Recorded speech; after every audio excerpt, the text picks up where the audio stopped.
Nah, Bapak Ibu sekalian, kalau di Al-Quran Allah menggunakan bahasa terhadap dirinya itu kami, itu menunjukkan bahwa Allah Subhanahu wa Ta'ala melibatkan hambanya untuk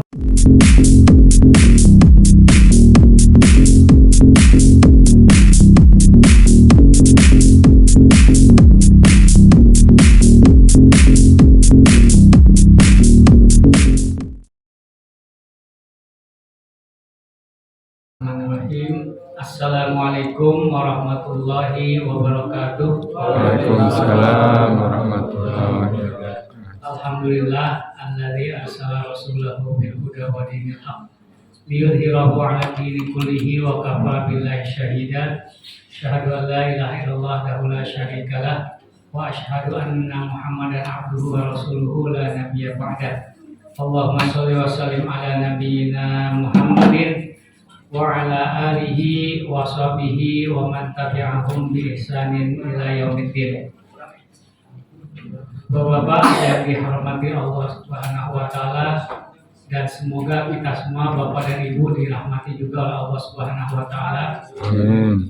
Alhamdulillah pada malam hari ini di penghujung bulan Ramadan, di mana di banyak masjid, di banyak musola hanya tersisa 1-2 sahur saja, ya, tidak terkecuali di musola Al-Ikhlas ini. Satu sisi kita sedih karena ternyata yang seharusnya Ramadan itu dihabiskan sampai akhir, ternyata belum sampai akhir saja sudah banyak yang meninggalkan untuk melaksanakan dan menambah amal soleh.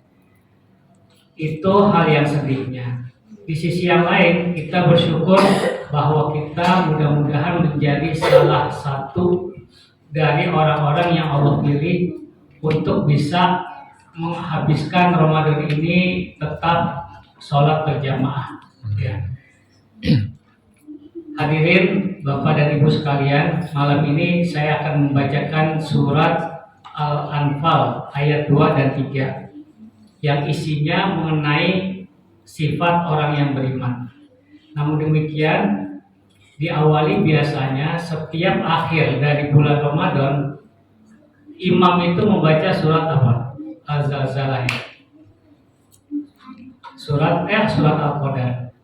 Inna anzalnahu fi lailatul qadar. Sesungguhnya kami, kata Allah, menurunkan Al-Quran pada malam Lailatul Qadar. Tuhan kita ada berapa sih Pak? Kita yakin satu, tetapi kenapa Allah Subhanahu wa Ta'ala menggunakan sesungguhnya kami? Berarti kalau kami itu kan lebih dari satu ya. Nah, pernah saya ditanya demikian Pak, Ibu, kenapa banyak di ayat Al-Quran itu menggunakan bahasanya kami? Inna nahnu nazzalna dzikra, sesungguhnya kami yang menurunkan zikra atau Al-Quran. Wa inna lahu lahafizun, kami juga kata Allah yang akan menjaganya. Banyak sekali ayat Al-Quran itu yang menggunakan bahasa diri kami. Jadi kata orang sana, gitu, yang agama lain bilang Tuhannya orang Islam itu sama Tuhan kita, jumlahnya nggak satu, karena menggunakan bahasa kami. Coba lihat terjemahannya, terjemahan dari depan, terjemahan dari manapun menggunakan kata kami.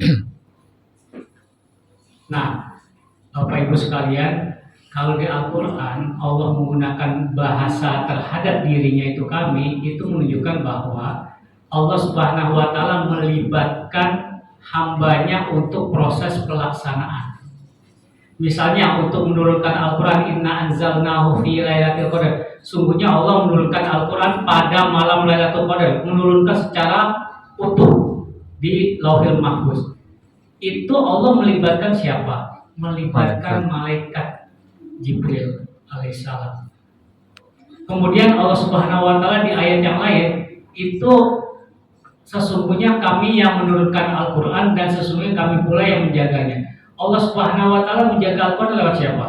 Lewat orang-orang yang soleh seperti sahabat, Nabi, tabi'in dan tabi'ut tabi'in. Dan orang-orang sekarang yang masih kecil aja sudah banyak yang menghafal Al-Quran. Itu yang Allah jaga melalui makhluknya, sehingga Allah menggunakan kata kami.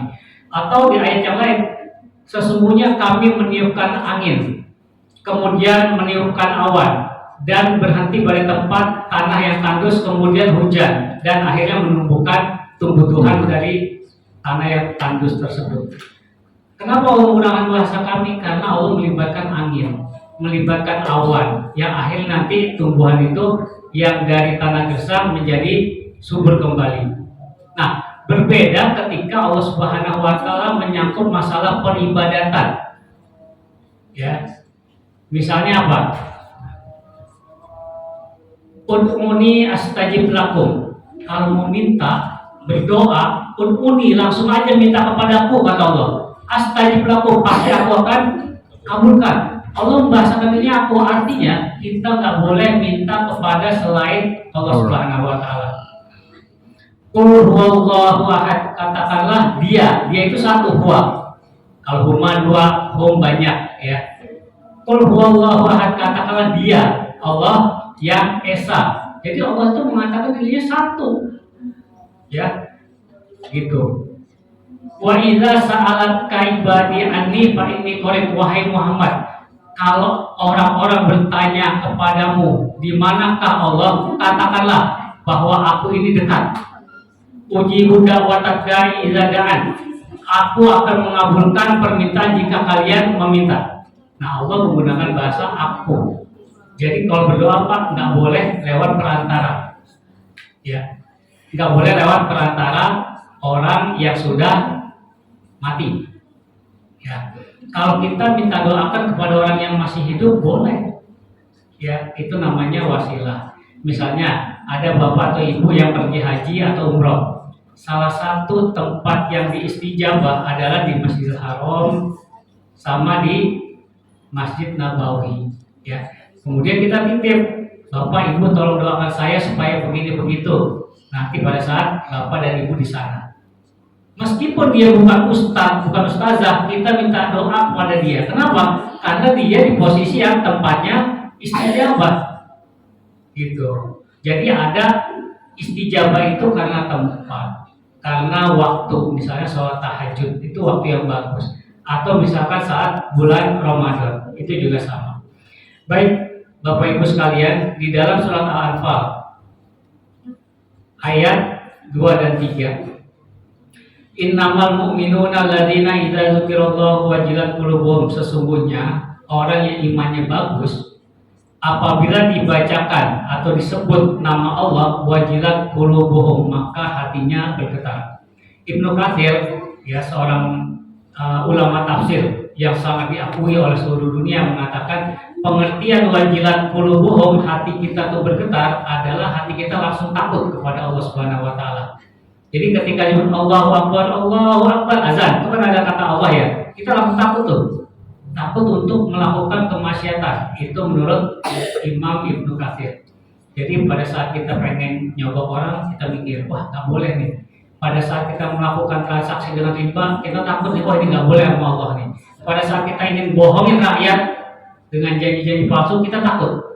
Nah, itu artinya kita punya iman yang bagus. Ada rasa getar di hati, ketakutan, wah aku nggak boleh nih.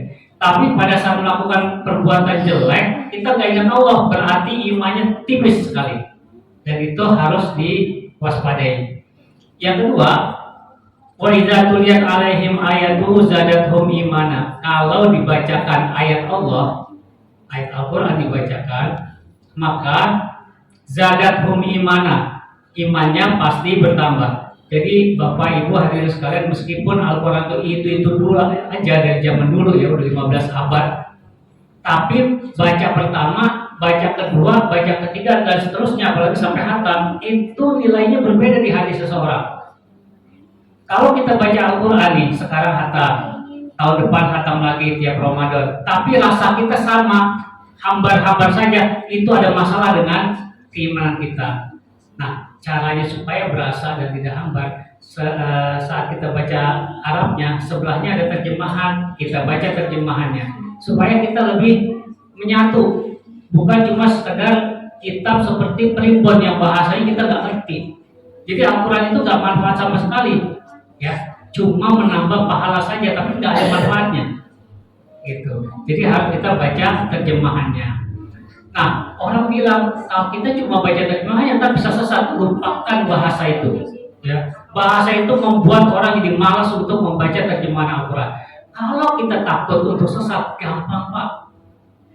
Kalau kita udah rajin baca terjemahan, maka kita mulai belajar tafsir ulama-ulama. Insya Allah nggak akan pernah sesat. Mau ulama manapun, ulama seperti tafsir Jalalain, Ibnu Katsir, tafsir Qurtubi, bahkan tafsir terbitan orang-orang ulama Indonesia seperti Al Azhar, karya Buya Hamka. Kemudian satu lagi tafsir Al Misbah, penulisnya adalah Profesor Quraisyhab. Ya, mereka itu punya kapasitas yang bagus semua. Insya Allah kita nggak akan sesat, nggak akan sesat. Ya, karena apa? Keluarnya kitab-kitab tersebut sudah melalui pengawasan Majelis Ulama Indonesia. Jadi jangan pernah didengarkan orang yang bilang hati-hati kalau baca terjemahan maka bisa sesat. Iya, bisa sesat kalau kita sembrono. Kalau enggak akan sesat. Ya. Kemudian wa ala rabbihim yatawakkalun, kepada Tuhanlah kita hendaknya bertawakal. Bapak Ibu sekalian, tidak semua orang yang belajar pasti lulus.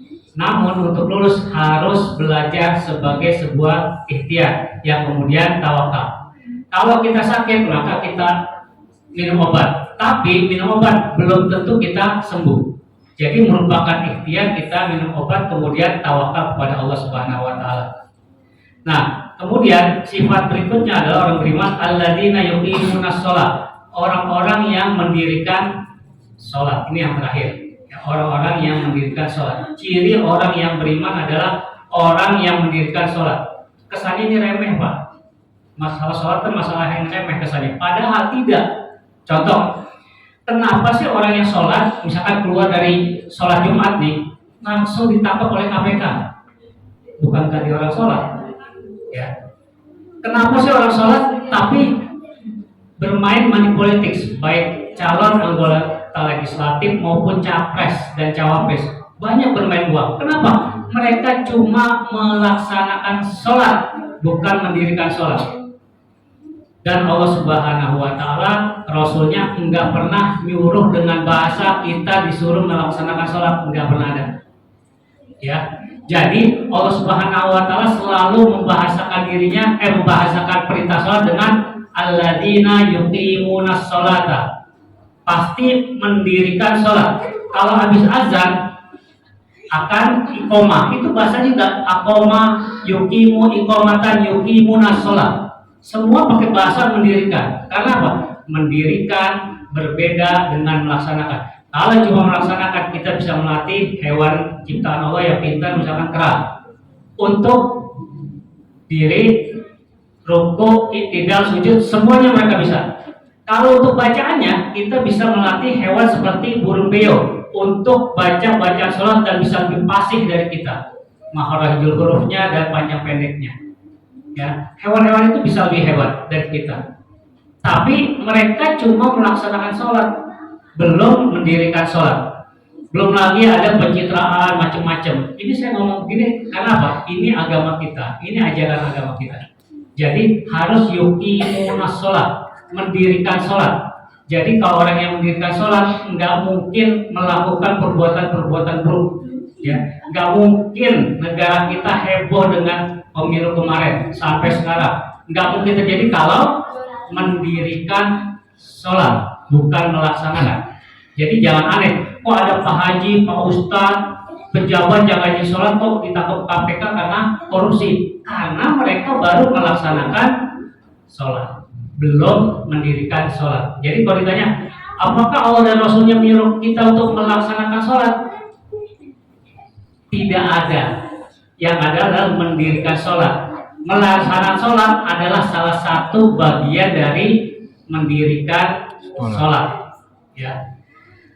Bapak Ibu sekalian, demikian yang bisa saya sampaikan. Mudah-mudahan akhir Ramadan ini bisa meningkatkan iman kita. Karena tujuan dari puasa adalah ujungnya apa? La'allakum tattaqun. Artinya apa? Supaya bertakwa. Supaya bertakwa. Sebenarnya kurang tepat bahasa itu. Ya terjemahan itu kalau kita puasa ini supaya bertakwa, maka kemarin-kemarin kita puasanya kok nggak bertakwa.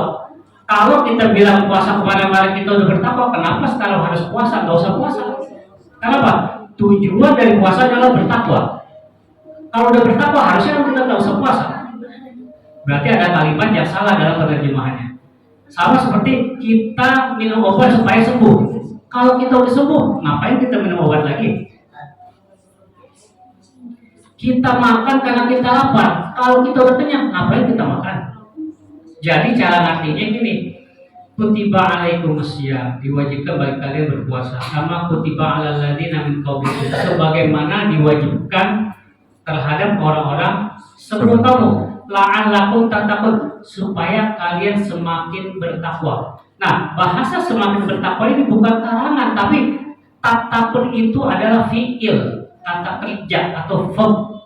Ya, dalam bahasa Inggris itu verb, kata kerja, bukan fa'il, subjek atau pelaku.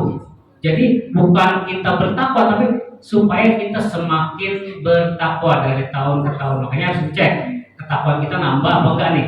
Kalau mirip-mirip kemarin bakal lebih jelek, Pak. Berarti bermasalah di dalam puasa kita. Nah, mudah-mudahan yang semua jamaah yang sekarang hadir di sini Allah tetapkan sebagai orang-orang yang semakin bertakwa karena di penghujung Ramadan masih hadir di musola. Amin. Kurang lebihnya saya mohon maaf. Billahi taufiq wal hidayah. Wassalamualaikum warahmatullahi wabarakatuh.